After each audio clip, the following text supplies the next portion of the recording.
Hello viewers, Assalamu alaikum. Welcome back to my channel Let's Learn Unique English. আজকে আমাদের গুরুত্বপূর্ণ একটা topic narration নিয়ে আমরা আলোচনা করব। তো ন্যারেশন নিয়ে আলোচনার আগে প্রথমে আমি কিছু কথা বলতে চাই যে ন্যারেশনটা একটা গুরুত্বপূর্ণ টপিক। এটা খুব ভালো করে বুঝতে হবে। ভালো করে না বুঝলে পরে বারবার ন্যারেশনটা ভুল হতে থাকবে। সো আমাদেরকে প্রথমেই ন্যারেশনটাকে ভালো করে বুঝে তারপর স্টার্ট করতে হবে। তো চলুন আমরা মূল আলোচনায় যাই।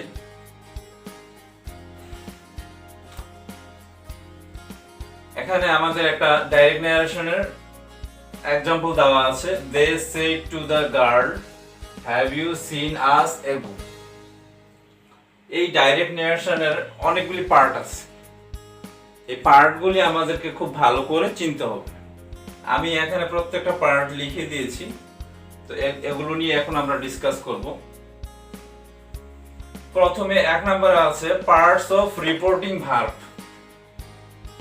অর্থাৎ আমরা একটা ডাইরেক্ট ন্যারেশনের মধ্যে দুইটা পার্ট দেখতে পাচ্ছি মেইনলি। একটা হচ্ছে রিপোর্টিং ভার্ব আর একটা হচ্ছে রিপোর্টেড স্পিচ।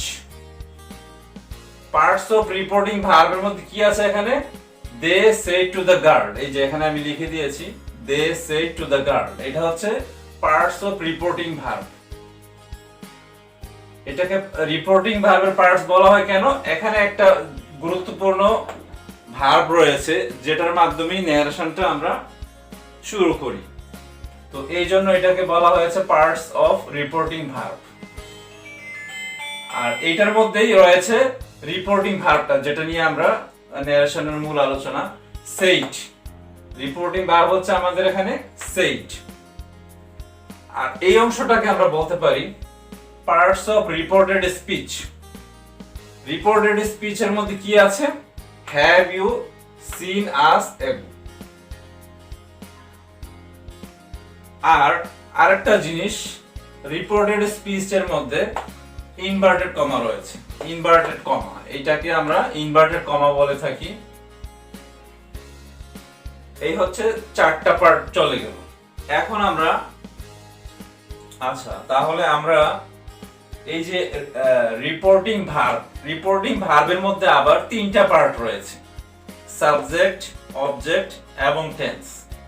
এখানে রিপোর্টিং ভার্বের সাবজেক্ট হচ্ছে আমাদের দে, এবং রিপোর্টিং ভার্বের পার্টস অফ রিপোর্টিং ভার্বের অবজেক্ট হচ্ছে আমাদের দি গার্ল। এখানে আমরা লিখে দিয়েছি অবজেক্ট হচ্ছে দি গার্ল আর সাবজেক্ট হচ্ছে দে। আর আরেকটা বিষয় এখানে আমাদের জানতে হবে যে এই রিপোর্টিং ভার্বের টেন্সটা কি।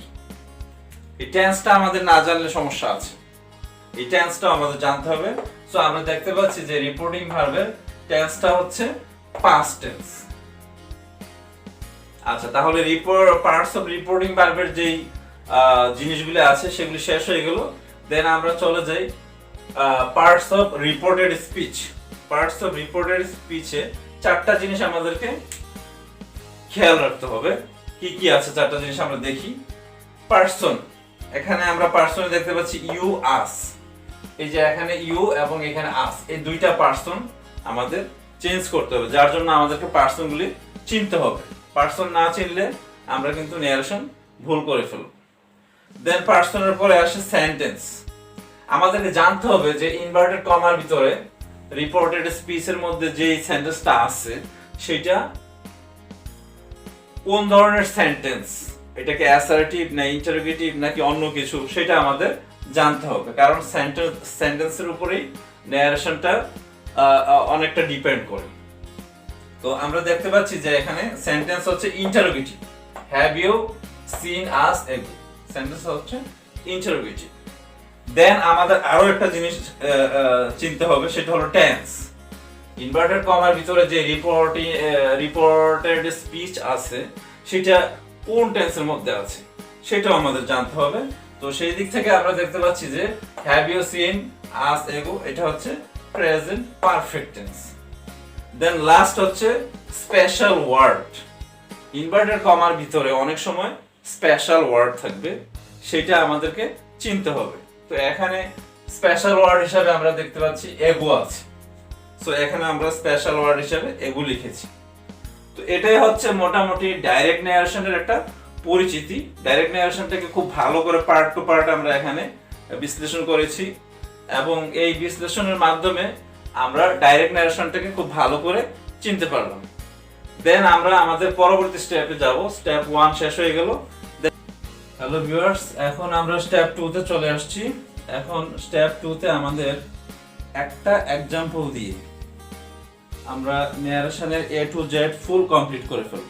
অর্থাৎ একটা ন্যারেশনের মধ্যে যাবতীয় পরিবর্তন আছে, ডাইরেক্ট ন্যারেশন থেকে ইনডাইরেক্ট ন্যারেশনে নেওয়ার জন্য যাবতীয় পরিবর্তন আছে, সব পরিবর্তন আমরা একটা এক্সাম্পলের মধ্যে নিয়ে আসছি। এখন আমরা স্টেপ বাই স্টেপ জিনিসগুলি আলোচনা করব। শুরু করলাম। প্রথম নাম্বার স্টেপ হচ্ছে রিপোর্টিং ভার্ব পরিবর্তন। আমরা ডাইরেক্ট ন্যারেশনের প্রথম দফায় যেই কাজটা করতে হবে সেটা হচ্ছে রিপোর্টিং ভার্বটা পরিবর্তন করতে হবে। রিপোর্টিং ভার্ব কি পরিবর্তন করে আমরা কি করেছি? সেড ছিল, সেটা আস্কড করেছি। অর্থাৎ এটা কিসের উপর নির্ভর করে? ইনভার্টেড কমার ভিতরে যেই সেন্টেন্স আছে, সেন্টেন্সের উপর নির্ভর করে যে রিপোর্টিং ভার্বটা কি হবে। এখানে যেহেতু ইন্টারোগেটিভ সেন্টেন্স, এই কারণে রিপোর্টিং ভার্বটা আমাদের আস্কড হয়েছে। অর্থাৎ সেডের পরিবর্তে আমরা আস্কড করেছি। প্রথম কাজ আমাদের শেষ। দেন নাম্বার 2, কনজাংশন পরিবর্তন করতে হবে। কনজাংশনটা ঠিক পরিবর্তন না, কনজাংশন অ্যাড করতে হয়। ইনডাইরেক্ট ন্যারেশনে আমাদেরকে কনজাংশন দিতে হবে, একটা দুইটা পার্টকে জয়েন করার জন্য এই কনজাংশনটা ব্যবহার করতে হয়। তো ইন্টারোগেটিভ সেন্টেন্সের বেলায় দুইটা কনজাংশন আমরা ব্যবহার করে থাকি। একটা হচ্ছে ইফ আর একটা হচ্ছে ডাব্লিউএস ওয়ার্ড। আমাদের ইনভার্টেড কমার মধ্যে যে সেন্টেন্সটা আছে সেটা যদি ইয়েস নো কোশ্চেন হয় তখন আমরা ইফ ব্যবহার করব, আর যদি ডাব্লিউএস কোশ্চেন হয় তখন আমরা ডাব্লিউএস ওয়ার্ডটা ব্যবহার করব। যেহেতু এখানে ইয়েস নো কোশ্চেন, সেই কারণে আমরা ইফ ব্যবহার করেছি। অর্থাৎ সেন্টেন্সটা ইন্টারোগেটিভ হওয়ার কারণে আমরা ইফ ব্যবহার করেছি। এটাও সেন্টেন্সের উপরে ডিপেন্ড করবে। নাম্বার 3, সেন্টেন্স পরিবর্তন। অর্থাৎ ইনভার্টেড কমার ভিতরে সেন্টেন্সটা অনেক সময় ইন্টারোগেটিভ থাকতে পারে, ইম্পারেটিভ থাকতে পারে, অপটেটিভ থাকতে পারে। যেই সেন্টেন্স থাকুক না কেন, ইনডাইরেক্ট ন্যারেশনে এটাকে আমাদের অ্যাসার্টিভ সেন্টেন্সে চেঞ্জ করে নিয়ে আসতে হবে। এটা হচ্ছে আমাদের 3 নাম্বার চেঞ্জ। দেন আমরা এখানে ইন্টারোগেটিভ থেকে অ্যাসার্টিভ নিয়ে আসছি, এবং এই সেন্টেন্স চেঞ্জটা অলওয়েজ এটা পরিবর্তন হবে। সেন্টেন্সটা কখনো অপরিবর্তিত থাকবে না, সবসময় আমাদের পরিবর্তন করতে হবে। আচ্ছা, দেন নাম্বার 4 এ চলে আসি আমরা। পার্সন পরিবর্তন। ইনভার্টেড কমার মধ্যে যদি কোনো পার্সন থাকে, যেমন ফার্স্ট পার্সন, সেকেন্ড পার্সন ইত্যাদি, থার্ড পার্সন, এগুলো থাকলে এগুলো আমাদের পরিবর্তন করতে হবে। এখানে আমরা দুইটা পার্সন দেখতে পাচ্ছি, ইউ এবং আস, সেকেন্ড পার্সন এবং ফার্স্ট পার্সন।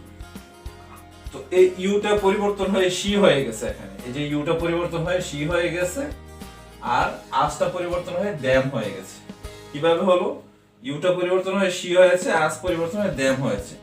অর্থাৎ এটা নিয়ম হচ্ছে সেকেন্ড পার্সন সবসময় অবজেক্টের সাথে, অবজেক্টটা কি? দি গার্ড।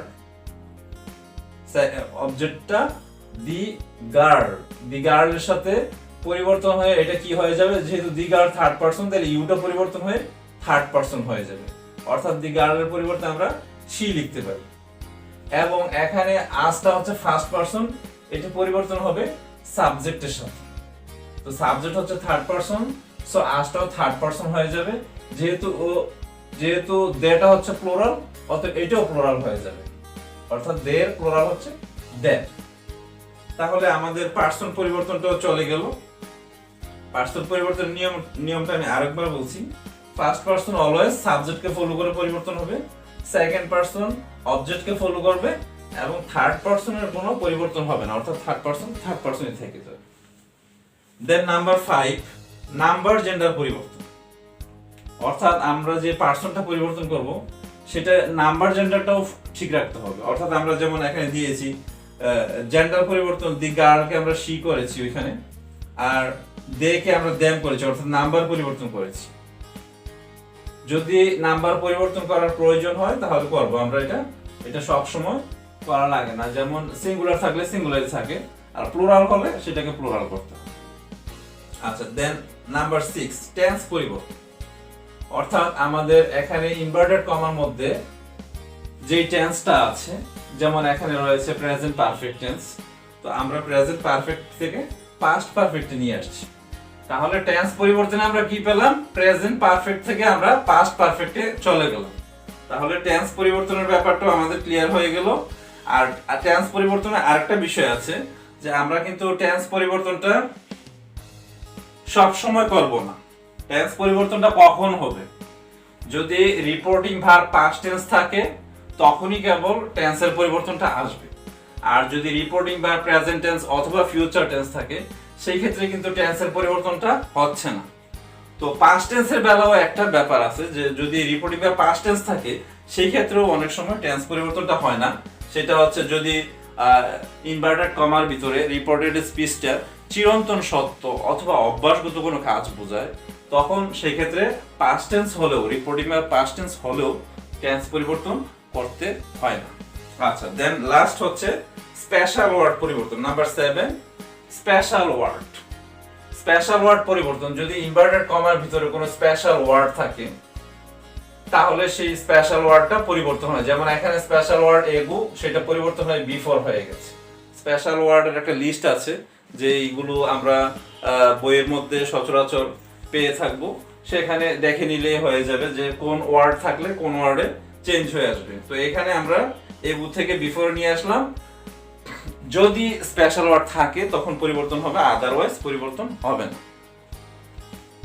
অতএব আমাদের মোটামুটি 7টা পরিবর্তন যদি আমরা ন্যারেশনের মধ্যে করি তাহলে আমাদের আর কোনো কিছু পরিবর্তন করার বাকি থাকে না।